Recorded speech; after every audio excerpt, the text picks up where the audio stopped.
آپ کو मालूम है कि इस्लाम की तारीख में एक ऐसा वाक़या छुपा है जिसका ताल्लुक ना सिर्फ करबला से है बल्कि उसकी जड़ें हज़ारों साल पुराने मिस्र के उस हुक्मरान तक जाती हैं जिसने खुद को खुदा होने का दावा किया था। आज की वीडियो के हक़ाइक़ सुनकर आप भी हैरान रह जाएंगे, क्योंकि जो तारीख़ हम जानते हैं उसके पीछे एक और भी बड़ी हकीकत मौजूद है। अस्सलाम वालेकुम। मैं आज इस वीडियो पर रिएक्शन देने लगी हूँ। वो वीडियो है रियली मकतूब चैनल की एक बहुत ही बेहतरीन और ख़ास वीडियो पर रिएक्शन देने वाली हूँ। इस वीडियो को मकतूब भाई ने बहुत ही तहकीक और जज्बाती अंदाज में पेश किया। वीडियो का अनवान है फ्राम मूसा टू हुसैन।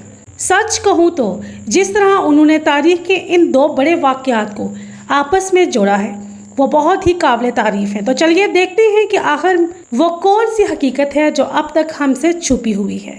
चलिए उस वीडियो पर रिएक्शन स्टार्ट करते हैं। मुहर्रम और करबला। अल्लाहू अकबर। ये लफ्ज़ सुनते ही इमाम हुसैन रज़ियल्लाहु अन्हु की शहादत याद आती है, जिसके दर्द को याद करके आज भी हज़ारों शिया मुसलमान मातम मनाते हैं, अपना खून बहाते हैं, अपना सीना पीटते हैं।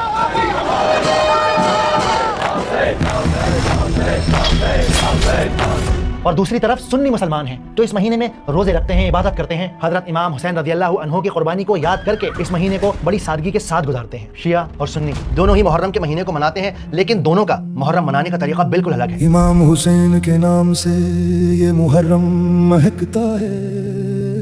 अगर मैं आपसे कहूं कि मुहर्रम की शुरुआत करबला के मैदान से नहीं हुई, हजरत हुसैन रज़ियल्लाहु अन्हु की शहादत से नहीं हुई, बल्कि इसकी हकीकत हजारों साल पुरानी है। जुड़ी इससे मूसा की भी जिंदगानी है। और इस हकीकत को समझने के लिए हमें 1400 साल पुराने दमिश्कस में जाना होगा। दमिश्कस साल 680 CE, प्रॉफिट मोहम्मद सल्लल्लाहु अलैहि वसल्लम के गुजरने के 50 साल बाद मुसलमानों के खलीफा मुआविया रज़ियल्लाहु अन्हु अब नहीं रहे। जल्द से जल्द सारी इस्लामी रियासतों में पैगाम पहुंचा दो। जी बिल्कुल। खलीफा की तदफीन ज़ोहर की नमाज के फौरन बाद की जाएगी। दमिश्कस की मस्जिदों में ज़ोहर के वक्त जनाजे का ऐलान हो गया था।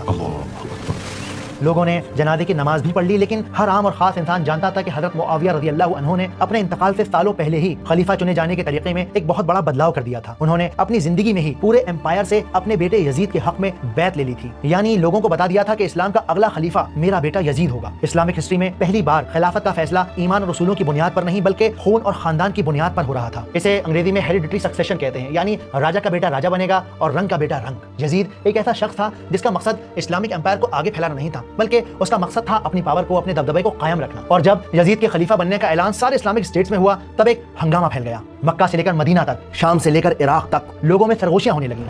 ऐ लोगो सुनो, आज से मुसलमानों के नए खलीफा हजरत मुआविया के बेटे यजीद होंगे। ये क्या बात हुई? इस्लाम हमें इसकी इजाजत नहीं देता, ये सरासर गलत है। ये रसूलुल्लाह का तरीका नहीं है। क्या हुसैन को इसकी खबर है? दीन का मजाक बना दिया है, हद हो गई। मेरा ख्याल है हमें इमाम हुसैन के जवाब का इंतजार करना चाहिए। ठीक कहते हो, उसके बाद ही कुछ कहना ठीक होगा।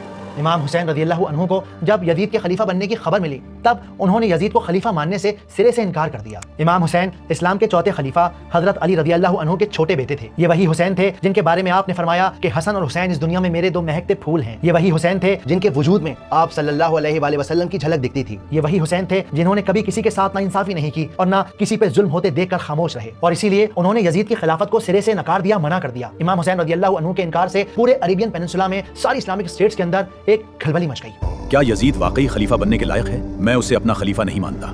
आपके मानने या ना मानने से कोई फर्क नहीं पड़ता। अगर कुर्सी प्यारी है तो यजीद का साथ दीजिए। हुसैन तो पैगंबर के नवासे हैं, अगर वो इनकार कर रहे हैं तो फिर हम यजीद को अपना खलीफा कैसे मान सकते हैं? बात तो आपकी ठीक है, हुसैन की रगों में हक और नबी पाक का खून शामिल है, उनकी बात को यूं नजरअंदाज नहीं किया जा सकता। यजीद ने लाखों कोशिशें की कि किसी सूरत हाल इमाम हुसैन किसी तरह से यजीद को अपना खलीफा मान लें, ताकि इस्लामिक एम्पायर के अंदर ये जो खलबली मची हुई है उसे कंट्रोल किया जा सके। लेकिन इमाम हुसैन अपनी बात से टस से मस ना हुए, और इसी बीच कुफा के एलिट्स ने, ऊंचे ओहदों पर बैठे हुए लोगों ने इमाम हुसैन को खत लिखना शुरू कर दिए। इन ताकतवर लोगों ने अपने खतों में लिखा कि ए हुसैन, हमारे पास कोई इमाम नहीं, यजीद का जुल्म हद से पार हो गया है। इस्लाम के जिन उसूलों पर रियासत बनाई गई थी, यजीद उन्हीं उसूलों को तोड़ रहा है। हम काफी वक्त से आपको खत लिख रहे हैं। आप पैगंबर इस्लाम सल्लल्लाहु अलैहि वसल्लम के नवासे हैं, हमें आपकी जरूरत है, इस्लाम को आपकी जरूरत है। अगर आप ही हक का परचम नहीं उठाएंगे तो फिर आम लोग हक के लिए आवाज कैसे उठाएंगे? हम आपके साथ हैं, आपके वफादार। इमाम हुसैन ने इन खतों को हुज्जत तमाम माना, यानी कि फाइनल आर्गुमेंट माना। इमाम हुसैन को लगा कि अगर वो इन खतों का जवाब न दें या फिर इन लोगों के पास वापस कुफा लौट कर ना जाएं, तो लोग कहेंगे कि हमने तो आपको बुलाया था लेकिन इमाम आप ही नहीं आए। और फिर इसके बाद इमाम हुसैन ने अपने कुछ साथियों को लेकर कुफा का सफर शुरू कर दिया।